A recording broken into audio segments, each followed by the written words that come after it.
Well, good morning. It's a blessing to be with all of you this morning as we continue our study of Daniel. We're going to be looking at verses 15 through 30 in chapter 11 this morning, and I think the handouts that Jay's handing out in the back should be helpful to you this morning as we go through this period of history that many of us are probably a little bit unfamiliar with, but it's so fascinating to see all the things that were revealed to Daniel in the prophecy of the things that would happen in the years to come and leading up to the time of the Messiah. As we talked about on Wednesday night as we began this study, we need to keep in our minds, in the frame of mind, that the events that we read about in chapter 11, it's not unusual to see them skip ahead. There'll be a description of a thing that will happen, and it may skip ahead 15, 20, 50, 100 years to the next most significant period of time. So we just need to keep that in our mind. And also I just want to point out, if you weren't here on Wednesday night, there's a handout for chapter 11, verses 1 through 14 that's on the back table back there. So if you want to pick that up and kind of keep up with the handouts. As we've said several times in our study, we've been looking at Daniel chronologically. You know, Daniel's presented not in a chronological form, but in a literary form. It's referred to as a chiastic form, and it's not an unusual literary form for the Bible, but we've been looking at it chronologically. And so now as we come to chapters 10 through 12, we see the final vision that's given to Daniel. And Daniel's probably in his early 80s. He's near the end of his life. And this chapter is probably one of the most detailed prophecies in all of the Old Testament. And it describes in great detail the time of the Gentiles that was referred to by Jesus in Luke chapter 21. And this is the period of time that we often refer to as the silent years, or the intertestamental period. And it's the period of time between the prophet Malachi and then the coming of John the Baptist and then Christ, and as we start the accounts in the New Testament. As I said last Wednesday night, let's not be intimidated too much by all the details. That we have to remember every bit of chapter 11. Let's just focus on the big picture that Daniel was given this prophecy of the things that would happen until the coming of Jesus and his eternal kingdom. And let's also recognize that as we looked at all the visions in Daniel, starting at chapter 2, in Nebuchadnezzar's vision, the great metal statue of the metals, and that it's a consistent portrayal in this prophecy, all pointing to the events of the kingdoms, the great kingdoms that would come leading up to the Christ. And you might remember in chapter 2, Nebuchadnezzar's dream of the statue, and it represented 4 great kingdoms. And at the end it says, then the iron, the clay, the bronze, the silver, and the gold all together were broken in pieces, became like chaff of the summer threshing floors. And the wind carried them away so that not a trace of them could be found. But the stone, referring to Christ, that struck the image became a great mountain and filled the whole earth. And then in chapter 7, we have that the vision changes and becomes a vision of animate objects or animate things, these 4 great beasts. And of course, a lot of the focus in that is on the 4th beast that terrified Daniel, this terrifying beast.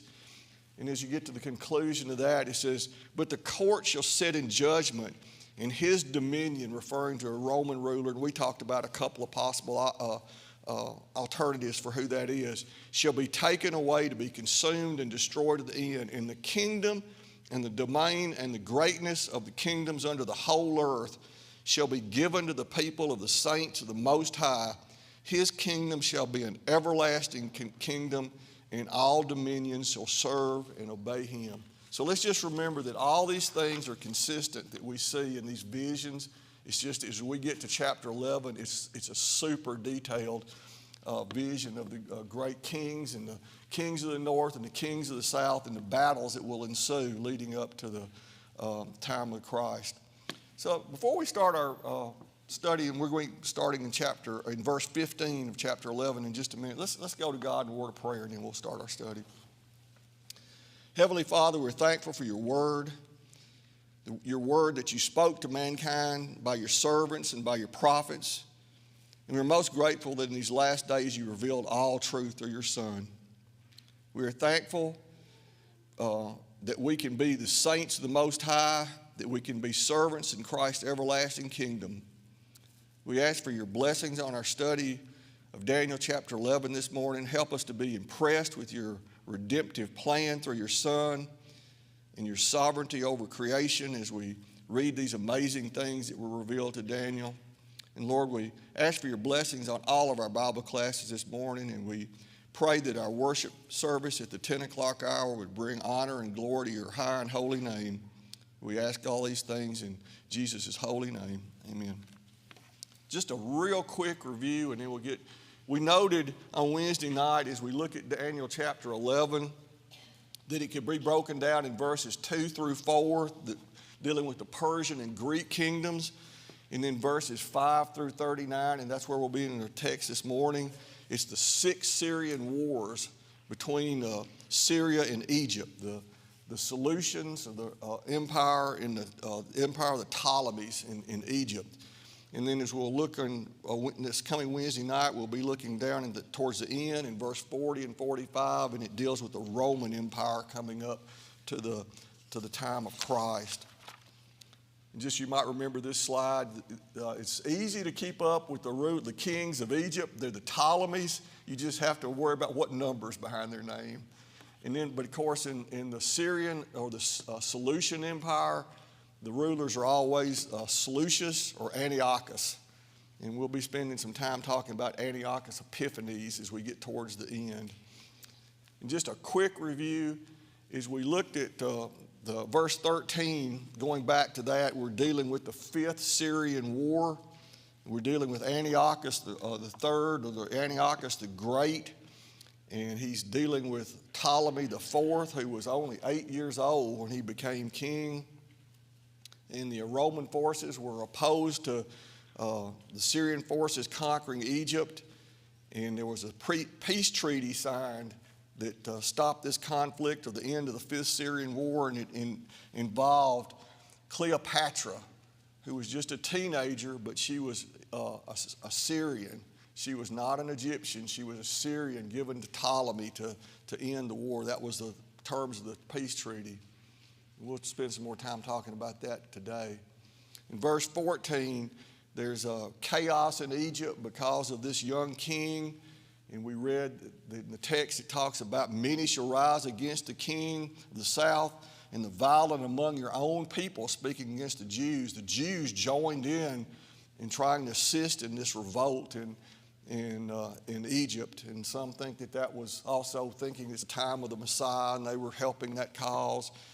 And we see Antiochus lifted up as a savior to throw off the Egyptians. The Egyptians had been in control of Jerusalem since the first Seleucian War, and now, or the first Syrian War. And so now Antiochus III becomes, and we said Wednesday night that the Jews, instead of beseeching God, it seems like they just sought out whichever king, whether it was Egyptian or Syrian, would treat them the best. And we don't see them really searching for God or seeking God's favor. They're just seeking the favor of whichever king, the king of the north or king of the south, would treat them the best. So let's jump into our text in verse 15, and we'll just read it verse by verse and discuss what the text has to tell us and the things that Daniel is seeing. Then the king of the north, this is a Syrian king, shall come and throw up a siege works and take a well-fortified city, and the forces of the south shall not stand, or even his best troops, for there shall be no strength to stand. This is very likely an allusion to the Battle of Panium. Panium was near Caesarea Philippi, and it's still part of the 5th Syrian War. And Antiochus III, Antiochus the Great, is aligned against the Egyptian forces led by Scopas. And it was a complete victory for the Syrians and Antiochus III. And he retook, we talked about Colé, Syria, that area north of Israel that kind of separated Syria and Egypt. That's where the people would travel back and forth. He retook all of that area. And this is the point that Egypt, or the Ptolemaic kingdom, kind of ceased to be a great kingdom. It never recovered from this battle. And Antiochus III, or Antiochus the Great, starts to focus upon Rome. Rome is a growing power in the region, and he understood that that was the next great battle. These kings never seem to be, even though they rule over large empires, they seem to never be satisfied, that they're always going to try and gain more territory.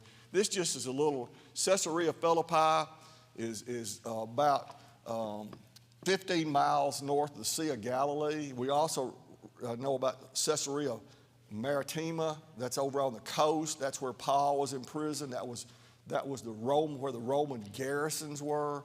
That's where Herod the Great had an amazing palace there. But sometimes we forget about Caesarea Philippi, and Matthew and Mark both have accounts that reference Caesarea Philippi. But this is still part of the Fifth Syrian War, and you notice that it was talked of as a stronghold, and there are these mountains with caves, and that's thought to be what verse 15 is referring to. That this was a fortified area that you could put troops in these caves and defend yourselves.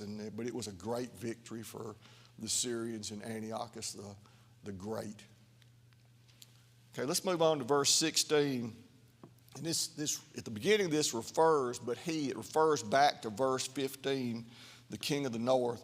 But he, referring to Antiochus III, or Antiochus the Great, who comes against him shall do as he wills, and none, referring to Ptolemy the fifth, shall stand before him. And he, Antiochus, referring to Antiochus III, shall stand in the glorious land with destruction in his hand. None shall stand before him. That's a reference to Ptolemy, that Antiochus will defeat him, and Egypt is no longer a threat. The glorious land is a reference to Israel and Jerusalem. And so at this point, Antiochus III is at kind of the height of his power, and he has conquered all this land. Josephus even speaks of this. He says, the Seleucid ruler Antiochus III, the Great, conquered the land of Israel. He immediately restored to the Jews the rights of living under their laws and practicing their religion, as well as providing for the enforcement of their laws regarding entry to the temple of forbidden animals and the maintenance of ritual purity. Antiochus, the Egyptians had for a while were very good to the Jews, but towards the end, they had treated the Jews very badly, and they were looking for someone to deliver them. And it turns that Antiochus III, after this Battle of Panium, was very kind towards the Jews and allowed them to exercise their Old Testament sacrifices and rituals, and he was just very kind to them. But that wouldn't last. As we get a little further into this text, we'll read about Antiochus, his son, Antiochus IV, Antiochus Epiphanes, and that's all about to unwind very quickly. Verse 17 speaks about the end of the Syrian war and the treaty that ensued. We've already mentioned that a little bit, but and this is referring again back to Antiochus the Great, shall set his face to come with the strength of his whole kingdom, and he shall bring terms of an agreement and perform them. He shall give him the daughter of women, and that's referring again to Cleopatra, to destroy the kingdom, but it shall not stand or be to his advantage. One thing we ought to realize that young Ptolemy, Cleopatra was given to young Ptolemy as his wife to secure this end of this war. Both of these, Ptolemy and Cleopatra, are teenagers. They're thought to be like 14, 15 years old. They're very young. And so Antiochus gives his daughter, Cleopatra, to him, and it was his hope that Cleopatra would go to Egypt and be an influence on the Egyptians and then really that the Egyptians would kind of become a puppet government of the Syrians because of Cleopatra's influence. But it didn't work out that way. She had a mind of her own. And, we've noted several times already this morning that Rome is a growing power in the world. And Cleopatra was smart enough to look around and see what was happening, and she thought, we don't need to be aligned with Syria. We need to be aligned with Rome, because they're going to come in and be the new sheriff in town. And so that did not work out for Antiochus III, and he was very unhappy with how she acted in her new alliance with Rome, or her favoritism towards Rome. But he wasn't prepared to attack Egypt with his daughter being the queen of Egypt. So that did not work out. So it says, he shall give his daughter to destroy the kingdom, but it shall not stand to be to his advantage. So this giving of his daughter Cleopatra to Ptolemy in Egypt, it didn't work out like Antiochus the Great planned. So let's move on. The text is moving on. Afterward, after this thing, after he had given Cleopatra, and I said that he would not attack Egypt because his daughter is the queen of Egypt, but he wants more territory. And it says, afterward he, Antiochus III, shall turn his face to the coastlands and shall capture many of them.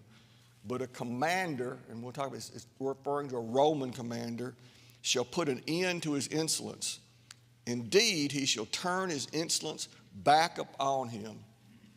So now we've moved to about 196 BC. And remember, I think we just need to keep this in our minds. Daniel was given this final vision that we're reading about in 534 BC. So now we've moved down to 196 BC, and God is describing in great detail these kings and kingdoms and these rulers and these wars and these conflicts in great detail, hundreds of years in the future. And we have the benefit of hindsight and going back and looking, but it's simply amazing, God's foreknowledge of all these things that were going to happen. So Antiochus III, and I have a slide after this, we'll look, he crossed the Hellespont into Thrace, and Thrace that would be like going from Asia Minor or Turkey over into Europe. We'll look at that in a second. And he claimed all the territory that had been won by Seleucus way back in 281, 100 years prior. He claimed all that territory. So this coastlands the text is referring to, the prophecy, is a reference to Thrace and Macedonia in the Greek coastlands. So the people of Asia Minor had become very discontent with the Romans. They're seeing them rise up, and they don't like it. And they really welcomed Antiochus into that part of the world because they were afraid of the Romans. And so in 192, this is just a few years later, Antiochus takes forces and crosses the Aegean Sea, and he goes to Demetrius, which is in Greece. But he only had about 10,000 men with him, and he occupied a city of Euboea. But as we said, Rome is growing stronger, and they're not going to put up with Antiochus the Great coming into their part of the world. So this map, let's see, I went too far. That map, I hope you can see it, but the Hellespots today is referred to as the Dardanelles. And it's a little narrow passage of water that connects the Sea of Marmara with the Aegean Sea. And so it's a very narrow crossing. And they crossed that by boat. There was Alexander the Great, you might recall as we talked about that, even crossed and brought troops in when he left Greece and started to conquer the world. That's how he brought his troops in. In one conflict, they even built a pontoon bridge across that narrow stretch of water to cross from Asia Minor into Europe. So that's the context that he is moved into. Antiochus III is moved into the what we might just say Greece, the area of Greece, and the Romans are not going to stand for that. Verse 18 continues with that this coming conflict between the Syrians and the Romans. And afterward he shall turn his face to the coastlands and shall capture many of them. This is referring to Antiochus. He gets into the area of Greece and he has some initial victories in that area. But it says, but a commander, and this is the Roman commander Scipio, he shall put an end to his insolence, and indeed he shall turn his insolence back on him. So in 192 BC, just a year or so later, the Romans came. You know, I mentioned that Antiochus landed, and of course he's having to bring troops across the Aegean Sea. The Romans come and they've got twice his force. They've got over 20,000 men. And they cut off Antiochus. Antiochus, you remember I said he had come into Thrace in the northern, Macedonia, in that area. And he had troops up there. But then a few years later, he just crosses the Aegean Sea with his 10,000. Well, the Romans cut him off, and he cannot get to his reserve troops in Thrace. And then he's forced to retreat. Now, the Roman army goes across the Hellespont and comes down into Asia Minor. He crossed the sea and gets into Asia Minor, Turkey. And Antiochus realizes that he is in a tremendous disadvantage.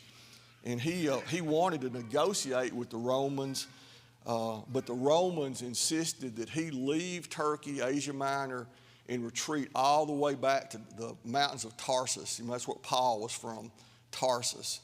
That's all the way at the eastern side of Turkey. The Romans say you've got to go all the way, basically get out of Asia Minor before we'll even negotiate. And that was not to be. He puts up a battle, and I laugh. It was the Battle of Magnesia. I always think of Milk of Magnesia when you talk about this place. But this is in, if you can see it on the map, this is in western Turkey, western Asia Minor. And this is over in the area where we read about the 7 churches of Asia Minor in Revelation. This is Sardis. This is the same area.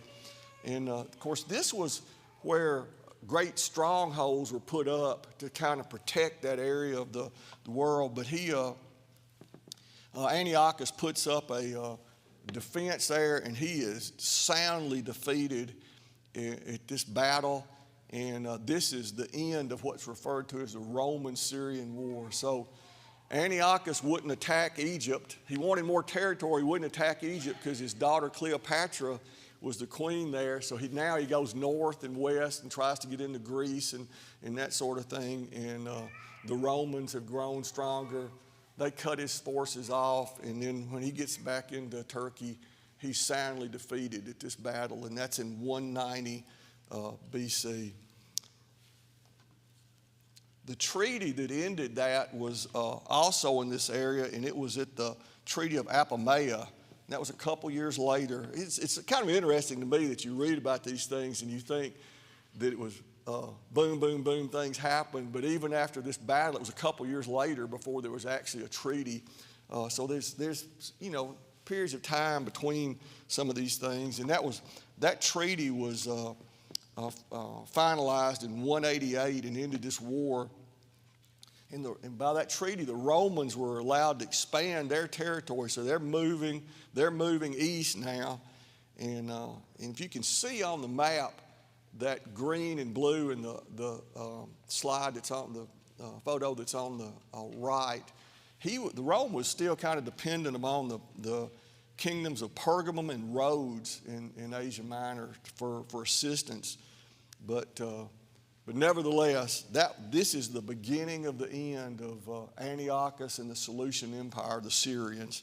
And Rome is about to become the great power that it will be when. So we're at this point, we're 188 years from the time of Christ, but Rome is starting to become an amazing power.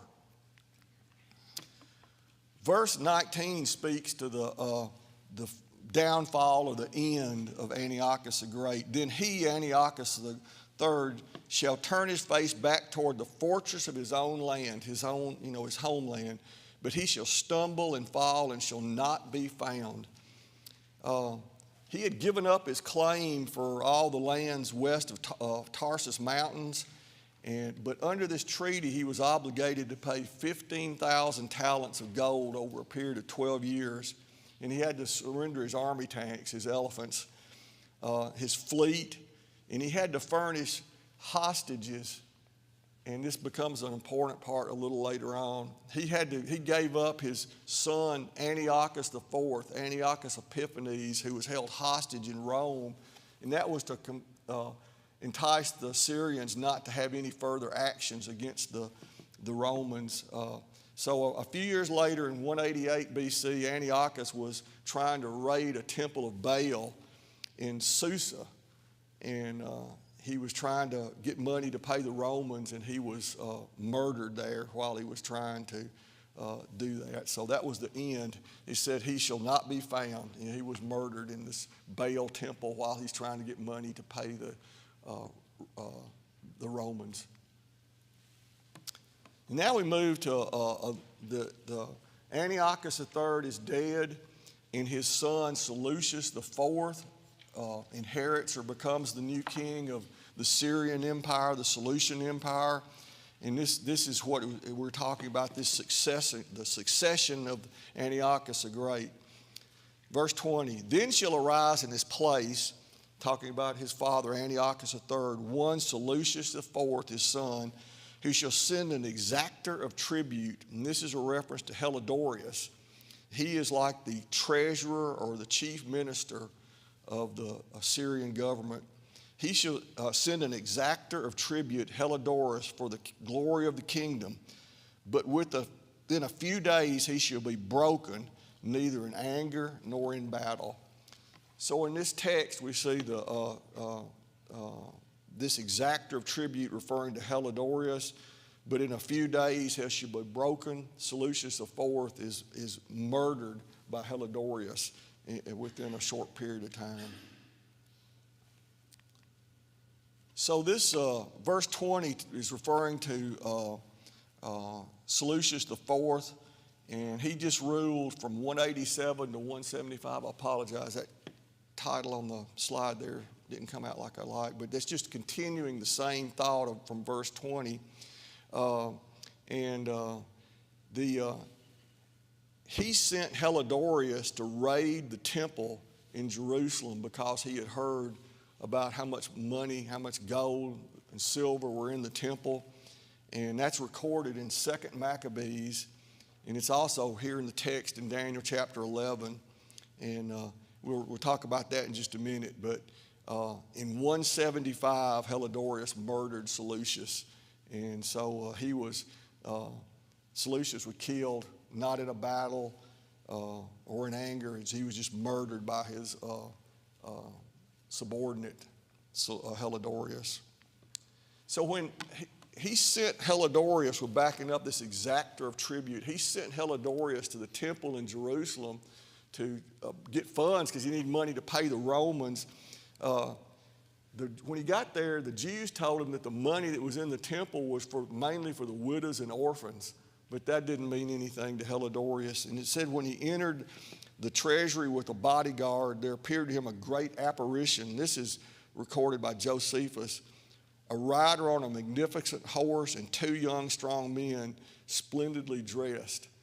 You just have to take what Josephus recorded for us, and it's in Maccabees, but these may have been angelic beings, we don't know, but something was there. And it says the horse struck Helidorus with his hoofs. The young men scourged him. They had to carry him out on a stretcher, and Helidorus pled with the high priest Onias to spare his life, and he left Jerusalem terrified. So that did not work out as Helidorus and Seleucus had planned. But I think that was an interesting story, but I think it fits very well with the text there in verse 20. So as we move to verse 21, this deals with Antiochus IV. You know, he had been imprisoned in Rome as a hostage to ensure that the deal between his father and the Romans, that it was honored, and all the money that was owed to Rome was paid. He had been held in Rome. It says, in his place shall arise a contemptible person to whom royal majesty has not been given. And we'll talk about this a little bit. Antiochus IV was not the legitimate heir of the Syrian Empire. It was his brother Seleucus, it was his son Demetrius who was the legitimate heir. It's kind of like the British royalty. You know, it's the oldest son and then his heirs are the heirs, not the oldest son's brother kind of thing. So Seleucus was not a legitimate heir. And Antiochus IV, we read about him in chapter 8. Already he's referred to as the little horn in Daniel chapter 8. And as I said, he was not the legitimate heir. And the text says he would come without warning and obtain the kingdom by flatteries. He did. He was a deceitful man, and he was very opportunistic. And he seized, when he was released in Rome after his brother died, he thought, I've got to get back as quickly as I can and try and get the kingdom for me, even though he wasn't a legitimate heir. And he secured the help of the king of Pergamon. We talked about that kingdom over in Asia Minor. And he wanted Antiochus IV as an ally because of the Romans. Now the people in Turkey are fearful of the Romans, and he wanted it. So he gets this ally, and that's when it talks about him by flatteries. He was very opportunistic and very deceitful in getting the kingdom back. And you might notice the text refers to him as a contemptible person. Other translations refer to him as despised or despicable, and we'll talk more about that. But he was the worst thing that ever happened to Jerusalem, and we'll get into that a little bit more, and even in the next lesson. So just a little bit about that. As we said, when his father made the peace treaty with Rome, he was sent to Rome as a hostage. And while he was there, it's not like he was held in a prison or anything. He was allowed to come and go, but he was just held in Rome so that the terms of the treaty would be upheld. But he began to admire the Roman culture, the Roman society. And of course, Rome was a very Hellenistic society, and he became enamored with the Greek gods and that sort of thing. And he thought that Hellenism was the center of any modern culture. Any great country would be Hellenistic. And so he's been indoctrinated with all these things while he's being held in Rome. But remember, his brother's son Demetrius was the rightful heir, not him. And so Demetrius should have been the king after his father died, but Antiochus IV sees this opportunity, and he goes back to Syria as fast as he can and gains control of the kingdom. So in verses 22 through 24, these are kind of an overview of Antiochus' conquest over Egypt and his plans against Jerusalem. And so just keep that in mind as we read these verses.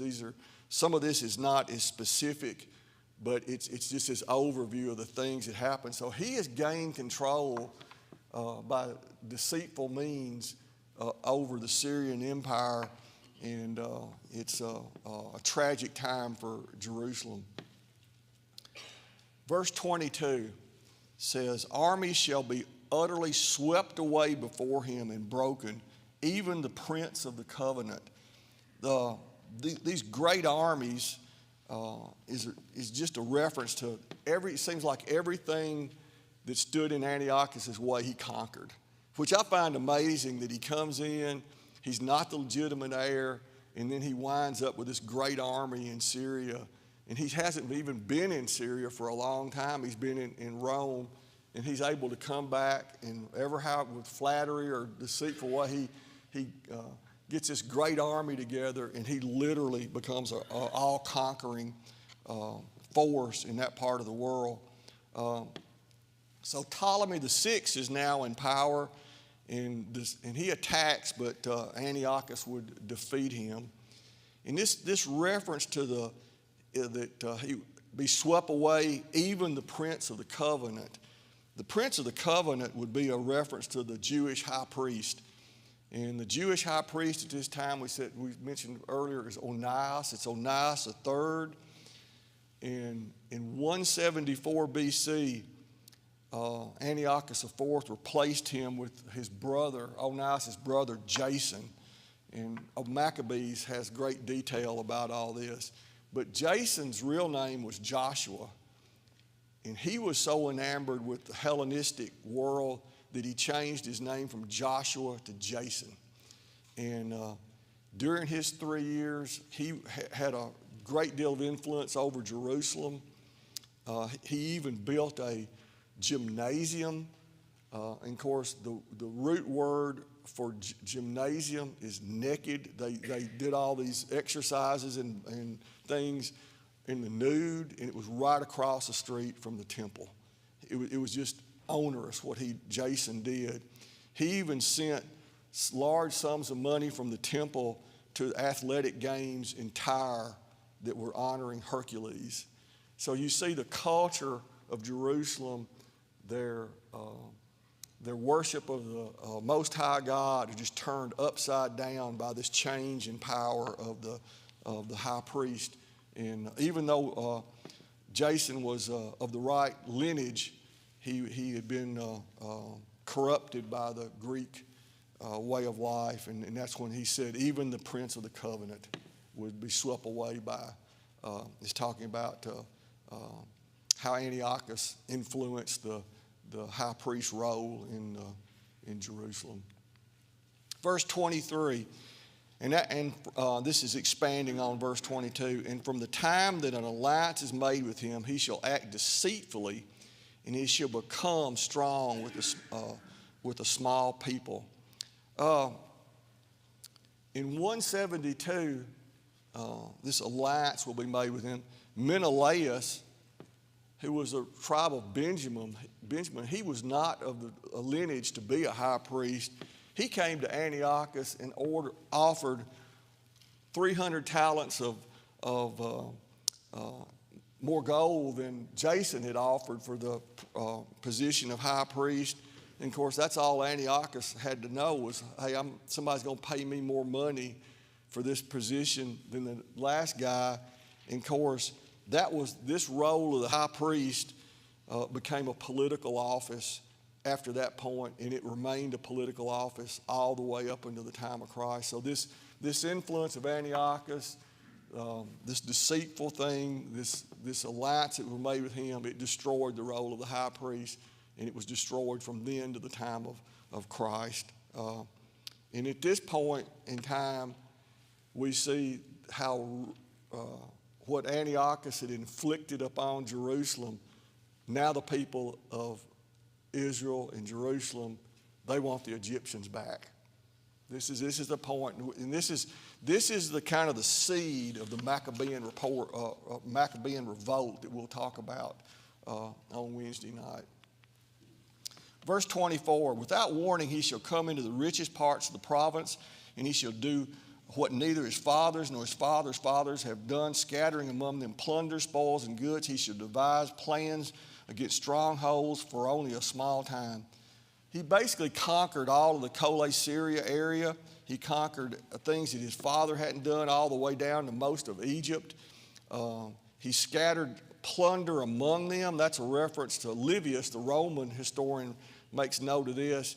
He distributed the spoils of his conquest throughout the empire to gain favor amongst underlings in the kingdom. So he knew how to spread the bribery money around to keep his role going. but plans against the strongholds, but only for a time. This is probably a reference to about a conflict that took place down in Pelusium, and we'll talk about that in just a minute. But it was only for a time, and then he would be pushed back. Verse 25, and he shall stir up his power and his heart against the king of the south with a great army, and the king of the south shall wage war with an exceedingly great and mighty army, but he shall not stand, for plots shall be devised against him. This is now the start of the Sixth Syrian War. We said that the Syrians didn't want to attack the Egyptians because Cleopatra was the king and was the queen. And but at this point, Antiochus, he really doesn't care. And Cleopatra's young son, Ptolemy VI, is very young, but he's being inaugurated as the new king. And Antiochus sent representatives down because, this Cleopatra is his sister, his older sister. He sent representatives down for the inauguration just to kind of scope out what was going on. And he got reports back that Egypt is ready to attack the Assyrians, and it's imminent. They're going to attack any time. And he went as far down as Joppa, and then it seemed like he got reports that the attack wasn't going to happen, and he stopped and he went back. But it's interesting that Antiochus sent emissaries to Rome to tell them what was going on with the Egyptians. And I think it was just kind of set the stage. Well, hey, they're getting ready to attack me, so that if I attack them back, the Romans kind of know what's going on. So this talk of plots and that sort of thing, that's a reference to, it seems that the Egyptian, Ptolemy VI is a very young man, and so there was plots inside of Egypt to overthrow him because he was not an older man and a ruler. Verse 26, it just kind of continues this thought. Even though those who eat his, and this is a reference to Ptolemy VI, even those who eat his food shall break him. His army shall be swept away, and many shall fall down slain. And as for the two kings, their hearts shall be bent on doing evil. They shall speak lies at the same table, but to no avail, for the end is yet to be at the time appointed. So I said that going back to in verse 26, Ptolemy's got advisors that are much older than him, and they're being very treacherous. They really want him out of the way. They want to gain control of Egypt. And this idea that the two kings, that they're at the same table and that kind of thing, Antiochus is kind of saying all the right things towards the king in Egypt, but they both got different ideas. They both want to be rulers, and so it's a false or a fake interest in one another. It's a fake or foreign or feigned gratitude that they have for one another. And so Antiochus went all the way down and almost got to Alexandria, and that's the Sixth Syrian War. And we really don't know. He gets and we'll look at a map real quickly here in a second. He gets all the way to Pelusium, which is on the east side of the Nile River, and he's conquered most of Egypt, and then he just left. And no one knows exactly why he left. There's Pelusium. You see the Nile River Delta in green over on the left. Pelusium is just on the east side of that. He left there. And so we really don't know why he left so abruptly. But in the spring of 168, he led an army to invade Egypt a second time. And this time the Romans were against him doing this. Real quickly, we'll try and move. And he shall return to his land with great wealth, but his heart shall be set against the holy covenant, and he shall work his will and return to his own land. So this first invasion, he leaves Egypt unexpectedly. No one knows why, but he goes back to his land. He's got all the spoils of victory from Egypt, and he stops in Jerusalem and vents his wrath upon Jerusalem. And you can read that's in your handout. There's a description of that in 1 Maccabees. Verse 29, we're going to try and get through this. At that time, at the appointed time, he shall return and come to the south, but it shall not be this time as it was before. He comes back a second time, and he gets close, but the Roman Senate have now sent Gaius Popilius as ambassadors to stop Antiochus. They do not want him conquering the Egyptians, because that's their grain supply to the Nile River Delta. So let's just read verse 30. For the ships of Kedem shall come against him, and he shall be afraid and withdraw, and shall turn back and be enraged and take action against the holy covenant. He shall turn back. Kittim is a reference to the island of Cyprus. That's where the Roman ambassadors came from. And when they got there, I'm going to move to this slide because when they got there, you've got these ambassadors. They're not warriors. And here's Antiochus IV dressed in full battle array. And he this is where we get the idea of drawing a line in the sand.